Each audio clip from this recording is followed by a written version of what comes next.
Hey everyone, welcome back. ये हमारी web development series की 6 वीडियो है जिसमें मैं आपको बताने जा रहा हूँ कैसे हम सेमांटिक एलिमेंट्स को यूज करके अपने वेब पेज का ओवरऑल स्ट्रक्चर क्रिएट कर सकते हैं, है ना।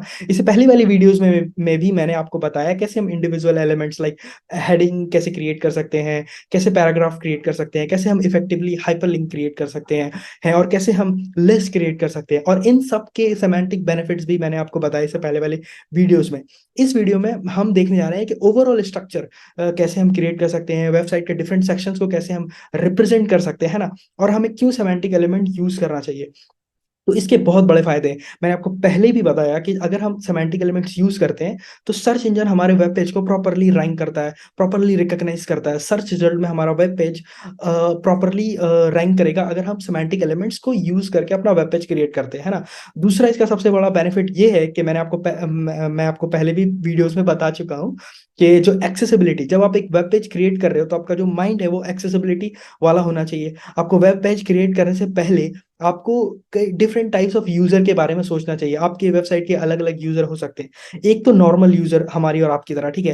लेकिन हमारे और आपके अलावा भी और भी ऐसे लोग होते हैं जो फिजिकली चैलेंज हो सकते हैं, विजुअली इम्पेयर्ड हो सकते हैं, कलर ब्लाइंडनेस हो सकती है, प्रॉपर कलर आइडेंटिफिकेशन में प्रॉब्लम हो सकती है। तो उन सब लोगों के लिए डिफरेंट डिवाइसेस और सॉफ्टवेयर होते हैं, जैसे कि स्क्रीन रीडर हो गई, या फिर असिस्टिव टेक्नोलॉजीज हो गए, या फिर गूगल डिवाइसेस हो गए, या फिर अलेक्सा जैसी डिवाइसेस हो गई। तो ये जब ये सारी डिवाइसेस आपके वेब पेज को जब रीड करेगी और आपने सेमांटिक एलिमेंट्स को यूज नहीं किया है तो रिकॉग्नाइजेशन करना उन डिवाइसेस के लिए डिफिकल्ट होगा। आइडेंटिफाई करना कि कौन सा हेडर है, कौन सा नेविगेशन मेन्यू है, कौन सा वेब पेज का मेन कंटेंट है, कौन सा फुटर है। तो ये प्रॉब्लम आ सकती है और ये बहुत बड़ी प्रॉब्लम है। अब इस चीज को समझाने के लिए मैं आपको एक इमेज दिखाता हूँ जो मैंने खुद ही क्रिएट किया है ना। तो ये इमेज ये रहा। तो पहली इमेज आप ये देखो। अब आप देखो, ये हमारे पास एक बेसिक सा वेब पेज है, समझो एक बेसिक सा वेब पेज है।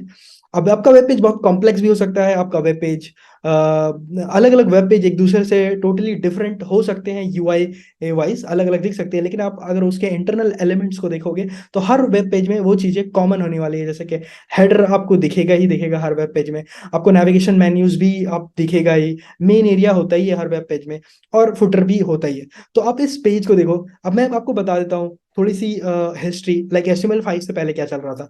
तो HTML5 से पहले जो भी वर्जन है HTML के, वो आपको ब्लॉक लेवल एलिमेंट प्रोवाइड करते हैं, ठीक है। तो वो ब्लॉक लेवल एलिमेंट में डिव आपको प्रोवाइड करते हैं, जो आप डिव यूज करके अपने वेब पेज का हर सेक्शन को रिप्रेजेंट कर सकते हो। और इसमें कोई प्रॉब्लम नहीं है। आप आज भी HTML5 में भी डिव यूज करके आप अपने वेब पेज के हर सेक्शन को रिप्रेजेंट कर सकते हो, कोई प्रॉब्लम नहीं है। लेकिन लेकिन प्रॉब्लम वहां पर होती है, उन यूजर्स के लिए होती है जो फिजिकली चैलेंज है, या जो देख नहीं सकते, कलर ब्लाइंडनेस वाला इशू, या फिर जो असिस्टिव टेक्नोलॉजी होती है, या स्क्रीन रीडर जैसे डिवाइसेस होती है, उनमें आपका जो वेब पेज होता है वो प्रॉपरली वर्क नहीं करेगा। इसलिए हमें सेमेंटिक एलिमेंट्स यूज करना चाहिए, ठीक है। तो HTML5 से पहले हम सारे ब्लॉक्स को, जैसे हेडिंग की बात करें, नेविगेशन मेन्यू की बात करें, या फिर मेन एरिया की बात करें, या हर एक सेक्शन फुटर की बात करें, हर सेक्शन को मैं आपको दिखा रहा हूं यहाँ पे कि हम डिव यूज करके रिप्रेजेंट कर सकते हैं। यहाँ पर आप देख सकते हो कि मैंने सबको सर्कल में डिव दिया है ना। तो ये सारे सेक्शन को हम डिव यूज करके रिप्रेजेंट कर सकते हैं, जो हम आज भी कर सकते हैं, लेकिन हमें नहीं करना चाहिए क्योंकि HTML5 आपको सेमेंटिक एलिमेंट्स प्रोवाइड करता है। तो आप सेमेंटिक एलिमेंट्स ही यूज करो। इसके फायदे मैं आपको बता चुका हूँ ऑलरेडी, है ना। तो मैं आपको दिखाता हूँ वो सेमेंटिक एलिमेंट्स कौन से हैं और उनका क्या यूज है, कब कौन से एलिमेंट्स हमें यूज करना चाहिए। तो इसके लिए मैं आपको डिफरेंट इमेज दिखाता हूँ। ये रहा। तो ये इमेज मैंने क्रिएट की है, बड़ी मेहनत से क्रिएट की है, तो आप इसको समझो। तो अब मैं आपको HTML5 के सेमेंटिक एलिमेंट्स के बारे में बता देता हूँ, इनके क्या एडवांटेजेस हैं और कब हमें कौन से एलिमेंट्स यूज करना चाहिए। तो जैसे कि देख सकते हो, सेम वेब पेज में मैंने हेडिंग को रिप्रेजेंट किया हेडर टैग से, ठीक है। तो ये एक सेमेंटिक एलिमेंट्स है। इसके बेनिफिट्स आपको पता है, SEO में है, एक्सेसिबिलिटी में है। उसके अलावा आप अगर सेमेंटिक एलिमेंट्स यूज करते हो तो आपकी कोड की रीडेबिलिटी बढ़ जाती है। कोई दूसरा बंदा अगर आपके वेब पेज को देखता है तो वो इजीली समझ जाएगा कि अच्छा ये हेडर है, ये नेविगेशन मेन्यू है, क्योंकि जो भी सेमेंटिक एलिमेंट्स यहाँ पे हैं वो खुद में अपने आप को एक्सप्लेन करते हैं। जैसे कि सेमेंटिक एलिमेंट हेडर खुद बता रहा है कि ये हेडर है, तो यूजर समझ में आ जाएगा अच्छा ये हेडर हेडर है, ठीक है। तो अब हेडर जब आप ऐसे क्रिएट करते हो तो इसका मतलब क्या होता है। इसका मतलब ये होता है कि आपके पूरे पेज में एक ग्लोबल हेडर है, ठीक है। तो ये हेडर ग्लोबली है, एंड आपके जो मल्टीपल पेजेस होंगे वेबसाइट में, उन सब में भी ये हेडर कॉमन होगा, है ना। तो ये वो हेडर है जो कॉमन होता है प्लस ग्लोबल है। सेकंड, हम नेविगेशन मेन्यू की बात करते हैं, तो नेविगेशन मेन्यू को भी रिप्रेजेंट करने के लिए हम नैव टैग यूज करेंगे। अब ये टैग भी सेल्फ एक्सप्लेनेटरी है, इसका देख के ही समझ, अच्छा नेविगेशन मेन्यू मतलब यहाँ पर हाइपरलिंक्स होने वाले हैं, ठीक है। अब ये भी एक ग्लोबल है, आप हर पेज में आपका ये नैव टैग कॉमन होने वाला है, ठीक है। अब तीसरी हम बात करते हैं कॉमन एलिमेंट की, वो है फुटर। तो फुटर को आप देखो, फुटर के अंदर हम फुटर टैग यूज कर सकते हैं, अगेन ये भी आपके हर पेज में कॉमन होने वाला है, ठीक है। और यहाँ पर हम वो इन्फॉर्मेशन रख सकते हैं जो आपके वेबसाइट के बारे में हो, जैसे कॉपीराइट इन्फॉर्मेशन, या फिर टर्म्स एंड कंडीशन हो गया, या फिर एड्रेस इन्फॉर्मेशन हो गया, कॉन्टैक्ट इन्फॉर्मेशन हो गया, या फिर आपके वेबसाइट में जो पॉपुलर पेजेस होंगे आप उनके लिंक्स इस फुटर के अंदर रख सकते हो। इससे क्या होता है कि सर्च इंजन आपके हर जब भी किसी भी पेज में जाएगा तो वो लिंक्स हर पेज में होंगे, क्योंकि फुटर तो हर पेज में होता है। इससे आपके वेब पेजेस की रैंकिंग बढ़ेगी, तो ये फायदा होता है। अब मैं आपको बताता हूँ मेन एरिया के बारे में। तो ये मेन एरिया आप देखो, आपका ये जो मेन एरिया ये कॉमन नहीं है, ये यूनिक है। आपके हर पेज में जो मेन एरिया होगा वो यूनिक होगा, मतलब हर पेज का जो आर्टिकल होगा वो डिफरेंट होगा, पोस्ट होगा वो डिफरेंट होगा। अगर कोई वीडियो है तो वो भी डिफरेंट होगी। अगर आप इस वीडियो को यूट्यूब में देख रहे हो तो आप यूट्यूब के डिफरेंट डिफरेंट पेजेस पे जाओगे तो आपको डिफरेंट डिफरेंट वीडियोस देखने मिलेगी। तो मेन एरिया वो होता है जो यूनिक होता है पूरे वेब पेज में, और इसको हम रिप्रेजेंट करने के लिए मेन टैग यूज करते हैं, है ना। अब इसके अंदर, और ये पूरे आपके एचटीएमएल डॉक्यूमेंट में मेन टैग सिर्फ एक ही होना चाहिए। अब मैं बता देता हूँ आपको इस मेन टैग के अंदर, इस मेन वाले सेक्शन के अंदर क्या क्या हो सकते हैं। तो आप देख सकते हो कि इस पूरे सेक्शन में, इस पूरे मेन एरिया में, इसके अंदर हमने यूज किया है एक सेक्शन टैग, ठीक है। तो सेक्शन टैग जो है वहां पर, यहाँ पर आप देख सकते हो ये ब्लू कलर का बैकग्राउंड जिसमें लिखा है न्यूज अपडेट्स। तो सेक्शन टैग वो एलिमेंट है जो आपके मल्टीपल एलिमेंट्स को ग्रुप करने के लिए यूज होता है। मतलब वो एलिमेंट्स एक दूसरे से रिलेटेड नहीं भी हो सकते हैं, ऐसा कोई जरूरी नहीं कि वो रिलेटेड हो, वो अनरिलेटेड एलिमेंट्स हो सकते हैं। जैसे कि आर्टिकल 1 का आर्टिकल 2 के साथ कोई रिलेशन नहीं है, तो हम ऐसे एलिमेंट्स को ग्रुप करने के लिए सेक्शन टैग यूज करते हैं। और सेक्शन टैग की खुद की हेडिंग होनी चाहिए, ये वेब स्टैंडर्ड है। तो यहाँ पर आप देख सकते हो न्यूज अपडेट एक हेडिंग है जो सेक्शन टैग के लिए है। अभी आप देखो कि मैंने इसके अंदर जो आर्टिकल है उसको रिप्रेजेंट करने के लिए आर्टिकल यूज किया है। तो आर्टिकल आपका वो टैग है जहां पर अगेन आप सेक्शन की तरह होता है, जहां पर आप ग्रुप कर सकते हो मल्टीपल एलिमेंट्स को, लेकिन वो रिलेटेड होते हैं एक दूसरे से, ठीक है। फॉर एग्जाम्पल अगर मैं आर्टिकल की बात करूं या किसी पोस्ट की बात करूं, तो उसमें क्या होता है, एक टाइटल हो सकता है, उस पोस्ट का इमेज हो सकता है, उस पोस्ट का एक पैराग्राफ हो सकता है। तो वो सारी चीजें एक दूसरे से रिलेटेड है और उस पोस्ट या आर्टिकल के बारे में है। तो वो सारे रिलेटेड चीजों को हम आर्टिकल से रिप्रेजेंट करते हैं, ठीक है, आर्टिकल के अंदर ग्रुप कर सकते हैं। तो बोथ सेक्शन और आर्टिकल एलिमेंट्स को ग्रुप करने के लिए यूज होता है, लेकिन यहाँ पर पर्पस डिफरेंट है। सेक्शन अनरिलेटेड एलिमेंट्स को भी ग्रुप करता है, आर्टिकल सिर्फ आपके रिलेटेड एलिमेंट्स को ग्रुप करना चाहिए, ठीक है। उसी तरह आपका ये सेक्शन देखो, साइड बार, साइड बार को रिप्रेजेंट करने के लिए हम अजाइड टैग यूज कर सकते हैं, ठीक है। तो साइड बार भी वो सेक्शन है जो आपके पूरे मेन एरिया में, मेन एरिया का जो कंटेंट है उससे रिलेटेड नहीं है। मतलब अगर आप साइड बार को इस पूरे मेन एरिया से निकाल भी दोगे तो आपका ओवरऑल पेज में कोई इंपैक्ट नहीं पड़ता, है ना। मतलब साइड साइड बार अगर नहीं भी है तो क्या यूजर आर्टिकल 1 को नहीं पढ़ पा रहा है, आर्टिकल 2 को नहीं पढ़ पा रहा है। तो साइड बार वो सेक्शन है कि अगर आप उसको पूरे पेज से निकाल भी दो या डाल दो, उससे कोई फर्क नहीं पड़ता। तो उस तरह के केसेस में हमें ये अजाइड यूज करना चाहिए। यहाँ पर हम किस तरह की इन्फॉर्मेशन रखते हैं, यहाँ पर आप पेज से रिलेटेड, लाइक मेन एरिया से रिलेटेड इन्फॉर्मेशन रख सकते हो, या फिर जिस चीज के भी बारे में ये पेज है उससे रिलेटेड इन्फॉर्मेशन रख सकते हो। अगर पोस्ट है तो पोस्ट के ऑथर के बारे में इंफॉर्मेशन रख सकते हो। अगर एडवर्टीजमेंट्स चलानी है आपको अपने वेब पेज में, तो आप उस वेब एडवर्टीजमेंट्स को भी यहाँ पे दिखा सकते हो। तो वह सारी चीजें जो अनरिलेटेड हो मेन कंटेंट से, आप उसको अजाइड में रख सकते हो। तो ये होता है। अगर मैं कुछ मिस कर रहा हूँ तो आप कमेंट करके बताओ कि ये पर्टिकुलर टैग मैंने सही से एक्सप्लेन नहीं किया, आई विल एक्सप्लेन इट, ठीक है। तो होपफुली आपको ये समझ में आया होगा कि डिफरेंट टैग्स के क्या मीनिंग है, क्यों हमें ये टैग्स यूज करने चाहिए, है ना। अब मैं आपको कोड में दिखाता हूँ, इसी इसी का एग्जांपल लेके कि हम कैसे क्रिएट करेंगे, है ना। जल्दी से आ जाते हैं। तो यहाँ पर मैं एक, ये हमारा पिछले वीडियोस का फोल्डर्स है ना। यहाँ पे मैं एक नया प्रोजेक्ट क्रिएट कर लेता हूँ और इसको मैं नाम देता हूँ सेमेंटिक एलिमेंट्स।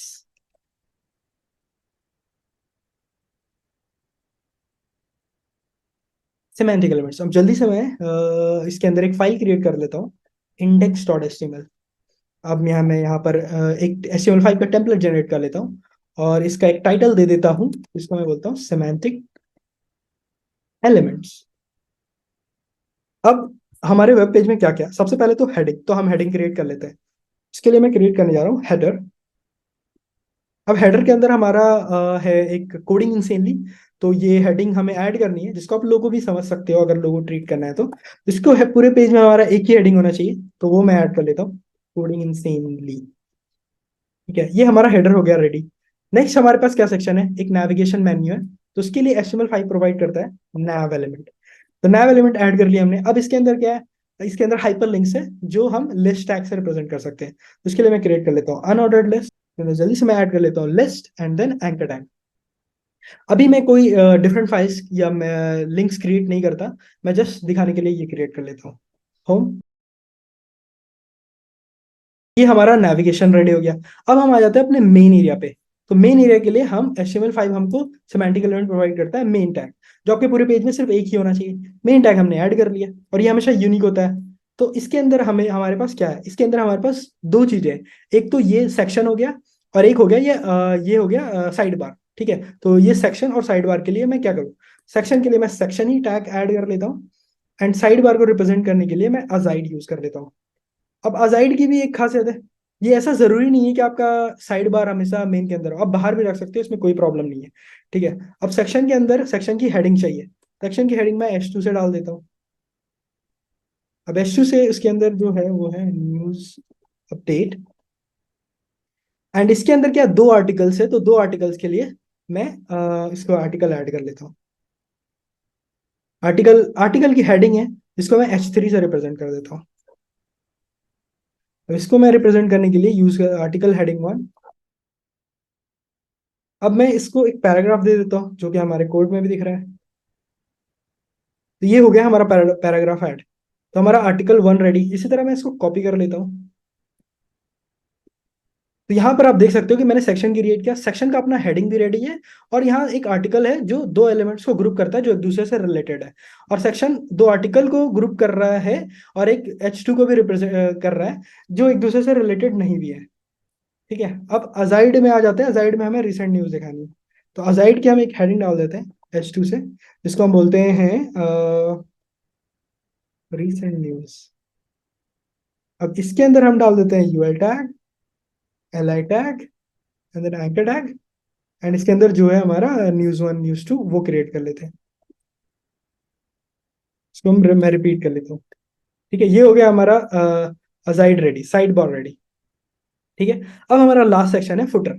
तो वो हम मेन के बाहर रखेंगे बिकॉज दिस इज ये जो है वो कॉमन है। जैसे जैसे हमारा हेडर कॉमन है, जैसे हमारा नैव कॉमन है, उसी तरह हमारा फुटर भी कॉमन है हर पेज में, ग्लोबल है। तो यहाँ पर हम एक कॉपीराइट वाला सिंबल ऐड करते हैं। कैसे ऐड करते हैं, %CO। सबसे पहले तो पैराग्राफ क्रिएट कर लेते हैं, देन %COPY। कॉपीराइट का सिंबल ऐड हो गया। अब आप लिख दो copyright reserve 2024 terms and condition. ठीक है, कुछ भी लिख दो। तो ये हो गया हमारा copyright terms and condition add. अब ये हमारा पेज पूरी तरह रेडी है, जिसको हम कमेंट्स भी ऐड कर देते हैं, ग्लोबल हेडर। अब हेडर के बारे में एक चीज और आप समझ लो, ये जो मैंने ऐड किया बॉडी के अंदर ऐड किया, तो ये ग्लोबल हेडर जो पूरे पेज को रिप्रेजेंट करता है। अब इसका ये भी इसका मतलब ये नहीं कि आप हेडर कहीं और ऐड नहीं कर सकते, आप इस सेक्शन के लिए भी हेडर ऐड कर सकते हो। अगर आपको लगता है कि आपका न्यूज अपडेट को और एलिमेंट्स की जरूरत है, मल्टीपल एलिमेंट्स वहां हो सकते हैं, तो आप सेक्शन के लिए एक अलग से हेडर क्रिएट कर सकते हो। जैसे कि आप ऐसे ऐसे एक अलग से हेडर क्रिएट कर सकते हो और इसके अंदर आप ये न्यूज अपडेट वाला पार्ट डाल सकते हो। लेकिन आपको और अगर एलिमेंट्स डालने हैं तब, हर केस में आपको ऐसा नहीं करना। ठीक है, तो यहाँ पर अभी मेरी रिक्वायरमेंट नहीं है तो मैं ऐसे निकाल देता हूँ।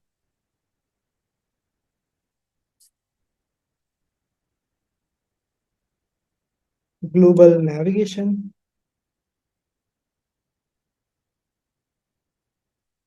मेन एरिया, पेज एंड हो गया, ये हो गया आपका साइड बार, ये हो गया आपका सेक्शन, ये हो गया आपका footer,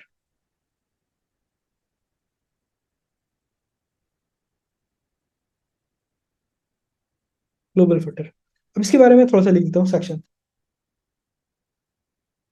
can group unrelated elements. इसके बारे में लिख देता हूँ